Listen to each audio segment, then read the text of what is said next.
The Three Little Pigs. Once upon a time, three little pigs lived with their mother. As they grew bigger, their small house became too crowded, so at last she sent them off into the world to seek their fortunes. "Be careful," she cried. "Here you are safe from a big bad wolf, but out there you will need to build strong houses." The pigs set off happily. After a short time, the first little pig met a farmer pulling a cartload of straw. "Please, may I have some straw to build a house?" said the first pig. "Certainly," said the father, "but it won't make a very strong house." The little pig didn't listen. He took the bundles of straw and stacked them to make a house. When it was finished, he went inside for a rest. Soon the big bad wolf came down the road. He hadn't eaten all day. When he saw the new house of straw, his tummy rumbled and he licked his lips. "I smell piggies," he said to himself. "Yum!" He peeks in through the window. Little pig, let me come in," He growled. "No way," The pig shouted. "not by the hairs of my chinny chin chin." "Well, this house doesn't look very strong," said the wolf. "I'll huff, and I'll puff, and I'll blow your house down." So he huffed and he puffed and he blew the house down. Straw flew everywhere and the little pig ran as fast as he could. The second little pig walked a little further. At last he came across a woodcutter with a pile of sticks.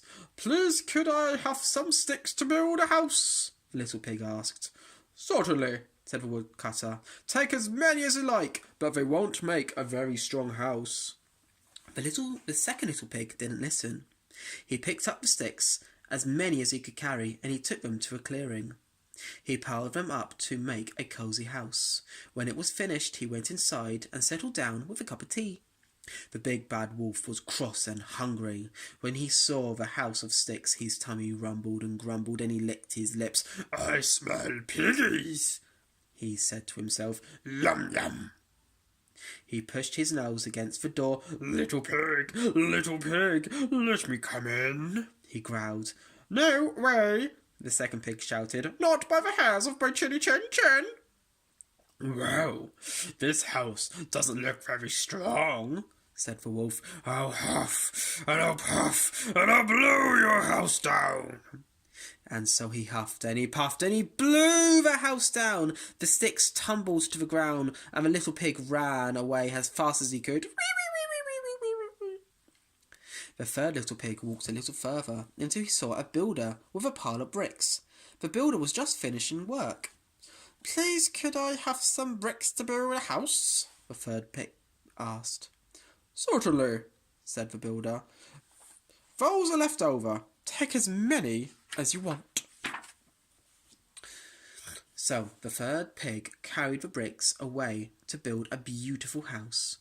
When he had finished, he went inside and put on a pot of water on the fire and started making some soup. After a while, his two brothers came running up the path. "Let us in! Yes, let us in!" they shouted. "There's a big bad wolf coming!" The third little pig quickly let them in. Then he locked and bolted the door and sat down to wait. Before long, the big bad wolf came huffing and puffing up the path. When he saw the new brick house, his tummy rumbled and grumbled and he licked his lips. "I smell piggies and soup," he said to himself. "Yum, yum, yum, yum, yum." He knocked hard at the door. Little pig, let me come in," he roared. "No way," the third little pig snorted. "not by the hairs of my chinny chin chin." "Well, then," said the wolf, "I'll huff, and I'll puff, and I'll blow your house down." And so he huffed, and he puffed, and he huffed, and he puffed. But the house stood firm. The wolf looked up and saw a chimney. He climbed onto the roof and went down, straight into a pot of water. Ow! He jumped out of the pan and ran, yowling and howling, out into the cold night. The big bad wolf ran over the hills far away, never to be seen again. and the three little pigs lived happily ever after, all together in the strong brick house.